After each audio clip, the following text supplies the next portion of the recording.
Hello, I'm continuing my reviews on the Friday the 13th movies with Friday the 13th Part 5, A New Beginning.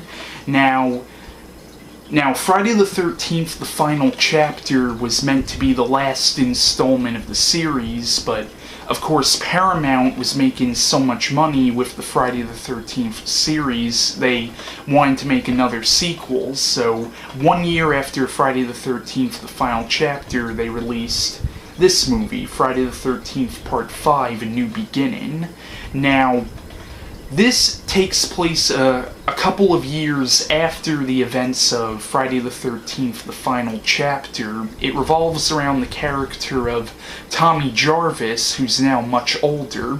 It turns out, now I'm going to give away kind of a spoiler of what happened at the end of Friday the 13th, the final chapter. Basically, Tommy Jarvis, in order to protect his sister, he does kill Jason at the end. I'm not going to give away, let's just say he kills him actually pretty violently, but what happens is, because of the events from Friday the 13th, the final chapter, Tommy Jarvis has now been traumatized by those events, and he's been sent away to a psychiatric hospital, but now they sent him to a halfway house, and basically now he's at this halfway house, but he keeps suffering from hallucinations about Jason, and he keeps having nightmares of Jason coming back to life. And basically now there is a killer who's killing all the patients at the halfway house off one by one.